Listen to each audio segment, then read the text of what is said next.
My main aim in the first sort of 30 to 60 days was just to learn as much as I could, to gain a deep knowledge of the business, its context, its people, and its culture. And I set myself some key goals. So I wanted to understand DT and the talents team's vision, missions, strategy, and priorities. And I wanted to learn about the organizational culture and operating model, really gain that deep insight into the business, and also start to identify and meet with key stakeholders and colleagues at all levels.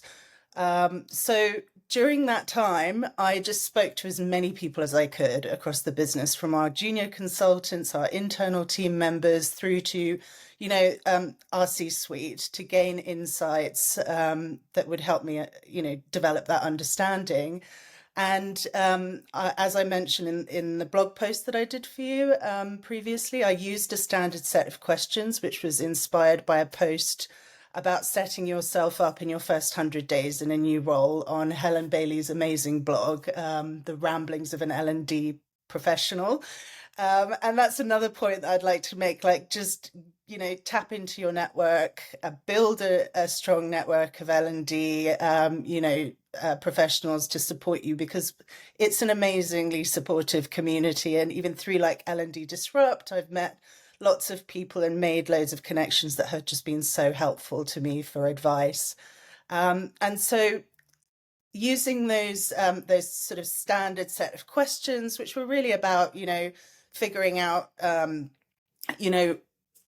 how people perceived their place in the organization, what the challenges were that they were facing, what current L&D activity was going on, to identify those kind of pockets of knowledge share that were already going on in the business that I could tap into, and what they kind of thought about L&D, what they were expecting.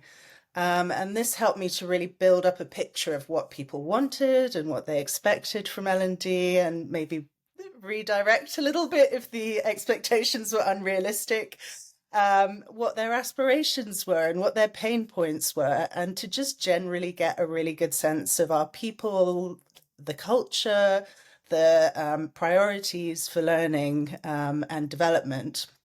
And as a very visual person, I just took all that information that I'd gathered from those interviews and I mapped it out I used Miro, but you could do it in any way. You could use Excel, you could use Word, whatever works for you. And it just helped me to start identifying the patterns and to spot the common needs and concerns and priorities, and really start to identify some quick wins as well for L&D, because you want to start building up that identity, start serving people's needs, while in the background you're laying some of that more longer term strategic foundation. Yeah, I love that list of questions. I'll link the blog post in the description as well, because Sure. one thing I love about it, it will help you get consistent, objective feedback rather than asking different questions to different people, becoming subjective. And then, like you say, mapping it out is a really good step, because you will visualize where the commonalities are across the pain Yes. points, or what people actually really love about what you already do. So once you'd mapped it out, how did you kind of funnel that into your immediate next steps?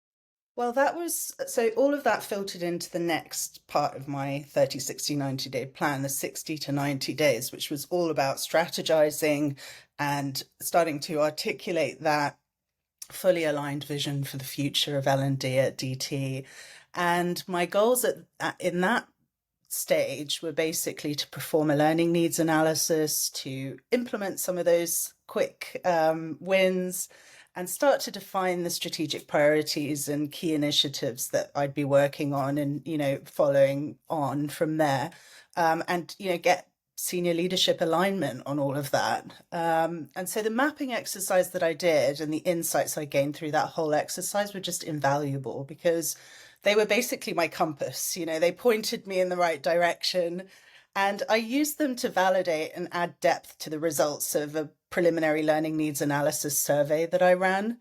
And this exercise also started to help me build up a stakeholder map for L&D. So it was an opportunity to start forming those key relationships and connections to internal experts, as well as colleagues and leaders that just had like a passion for learning, who I then was able to approach and get support and from to, when I was spearheading my first L&D initiatives, including those kind of early quick wins. So, for us, that was building a knowledge hub and launching a cross-functional lunch and learn program to bring all these little pockets of really awesome knowledge sharing that were going on into a centralized place.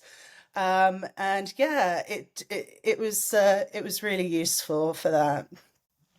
The stakeholder mapping is a really interesting idea. I've not heard people mention that before, but I guess you're looking for who values what, who has what skill set, varying levels of interest, and visualizing Yes. that, I guess, is really helpful on understanding who you need to influence and in what ways. Exactly. And again, I did a bit of a map. So, and there are great tools online. If you look up stakeholder map on Google, you'll come up with loads of different examples. But you're really starting to understand your stakeholders, your supporters, also people as you say, you need to influence a little bit, people who might be a bit resistant, and it's really important, from a change management perspective, to get those people along the journey early, because a lot of them will turn into your greatest supporters later on down the line.